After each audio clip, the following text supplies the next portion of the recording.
Hi, I'm the Rideshare Commando. Hear me out before you click off to another video. I've got something I want to tell you. I don't know if you've noticed this in looking through rideshare advice, because if you found me, that means you've been looking through rideshare advice. And all of it seems pretty generic, doesn't it? Well, the reason I made this video and this channel is because I want to help you. And I'm not talking generic information. I'm not talking follow the alcohol, which is the final part of the rideshare guy's training. He actually advertised this through his emails, okay? I'm not going to give you basic information. I've taken an empirical look at the marketplace. I'm not going to sell you anything. I'm not selling you on a training or whatnot like the rideshare professor for 69 bucks or the rideshare guy for 90 bucks. I'm not going to sell that to you. All I want to do is pass on information that I know will help you, because I used to drive for roughly about 12 hours per day, and I'm making the same amount driving 6 to 8. So how did I do this? Well, my background is I'm the guy that you would hire to take a department or take a company, isolate the variables that are making that company drag, and I would improve them. I would show you how to improve them. I've saved many businesses, and I've been recruited multiple times. I kind of don't like doing that as a living anymore, just because of all the politics. I like rideshare driving. So, number one, I'm here to help you. Number two, I'm a full-time driver, and I like it.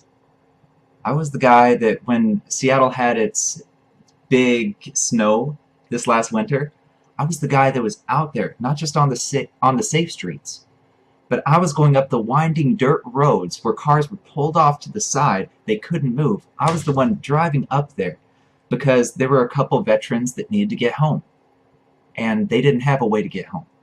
I was the guy picking them up.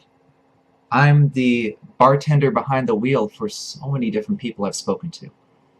There was one lady who, her girlfriend just broke up with her, and she was in tatters, she was halfway drunk. I gave her some words of encouragement, and then when she got home, I was the guy that said, hey, do you mind if I sit here while you walk into your house? I want to make sure you get inside safe. That's who I am. I actually care about people. I don't care about the money. I don't care about the referrals. Now, am I going to give you referral codes like everybody else? Absolutely. And that's for the new drivers, but if you have a friend that's already driving for Uber and Lyft, use their code. Help your friend out. Help your family member out. And if you don't have somebody, feel free to use my code. I would very much appreciate it, but it's not necessary. Okay? A lot of you are getting misinformation, and I'll give you a perfect example of it. First, let's look at the background of the guys giving it. The two top guys, Rideshare Professor and Rideshare Guy. Okay? The Rideshare Guy, he is an engineer, and he admitted during an interview that he makes $10,000 to $15,000 off of the trainings and referrals from you guys. That's what he does for a living. It's making money off you with generic information. The Rideshare Professor, it's the same thing. The guy puts up a front. He is an entrepreneur. Go to his page, Rideshare Professor, and then click on his links. You'll see it for yourself. He has an online store, and in his first video on his main page, you'll hear him say, I made $15,000 and I haven't driven a mile. And he'll start it off with every damn mile. That's the video you need to watch, because if you look at it and really look at it, it shows how unfeasible, like how unrelatable he is to you. He has his second cell phone up with 15,000, no miles driven. That's not realistic for people like you. People like you and me, we're just drivers. We don't have a huge following. And then he's got links to his trainings for 69 bucks or 9 bucks for the intro, and so on. He's an entrepreneur. He doesn't do this for a living. And at the end of his video, he says, well, I have to get back to my fleet of cars. Wow. So he drives a luxury SUV, and he does the Uber Black thing and all of that, and he has a fleet of cars, and he makes $15,000 off of your referrals and you guys paying for trainings. That should tell you something. Me, I drive 40 hours a week minimum. Usually I drive about 60. And that's because I like what I do. And I have the background. I'm not an engineer. I'm not a serial entrepreneur. Market analysis is what I do. Marketing is the degree that I'm at. Okay? So I know how to break down a marketplace and specifically teach you how to isolate times and exact areas to drive in. But I'm going to give you more than that.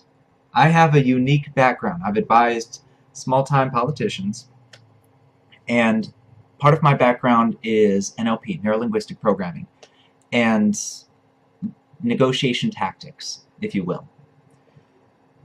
And I remember one time, I'm going to talk to you about safety, because there was one ride. The guy was about 275 pounds, 6'4", very drunk, and he was very high. And the ride took a spin, and it wasn't my fault. They entered in the wrong address on maps, and I was just following Google Maps. And they saw that I was apparently going the wrong direction, and it was obviously my fault. I know that the bottle he was carrying, bottle about this big-ish, was 29.9%. That's because it was less than 5 inches from my face, about 10 minutes of the ride. And if I had been anybody else during that ride, if I had been you, most of you watching don't have experience dealing with high stress and volatile situations. So what do you do in that situation? Uber and Lyft tell you, well, pull over, ask them to get out of the car and call 911. If I had done that, I would have been attacked. I barely kept the situation under control, because I don't know if you tried to control a drunk before, but it's difficult. You gotta know what you're doing. And I've actually interviewed a Kent police officer and told him what I did. Like, he gave me the generic response everybody else did. Then I told him the story, I told him what I did and what I was thinking. He said, you were completely right in what you did, but he can't say it because there's liability if he says something and you guys do it and get hurt. Okay? I'm going to tell you how to deal with these situations. I'm going to tell you how to extend the life of your car by 50 to 100,000 miles and to minimize any mechanical repairs. I know this because I've owned multiple vehicles, some of them very, very old. 1990 Nissan Altima with 260,000 miles, and that thing still ran like a 70,000 mile car. I know how to take care of vehicles. And I'm going to show you how to save money every month.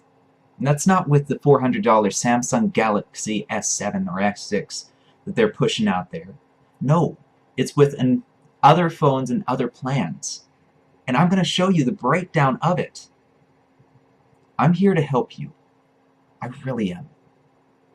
I'm not doing this channel to sell you a training. I'm not going to sell you a thing. All I'm going to do is offer you honest to God advice. And this advice is going to be backed with empirical data, which nobody else has. Nobody else took the time for. They could very easily get this information, and they could very easily make it so that I wouldn't have any videos to show you. But they're not. And I've spoken to each one of them individually. I've spoken to the Rideshare professor. I've spoken to the Rideshare guy. I've extended an olive branch to better their trainings. They don't care. They just want your money. I want you to be successful. I'm very serious. The reason I chose the name Rideshare Commando is because I'm about to lay waste to almost all of the information they give. And their CPA's information. Jesus.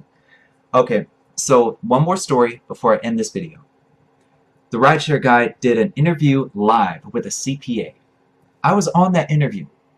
Look at the transcript on the side. There's Date Dr. Sean. That's my other channel. Date Dr. Sean, all spelled out. And I asked specific questions that I knew they were giving wrong advice for. And I was extending an olive branch saying, hey, just fix it. Here's why. Okay, they said you can't claim car washes on your tax write-offs, but you can claim air fresheners. Okay, that's completely wrong because both are for presentation and both will affect your tips and rating. there's no difference between them because they are all for presentation and aesthetic value. And they will directly affect your ratings and your tips. So you can write them both off. They are both valid business expenses. But the CPA just wouldn't budge. And I've owned businesses before. I know it can be written off. I've spoken to CPAs since then. And I'm going to be bringing you an interview with a genuine CPA that knows what the heck they're doing and has worked with small business owners all the time. This guy actually works for my father's business. Okay? So, honest to God advice, I'm going to be bringing that to you, along with multiple other videos. So, do me a favor, subscribe down below, and stay tuned. I'm going to be bringing you some good content. I promise. Anyway, this is the Rideshare Commando. Drive safe, live well.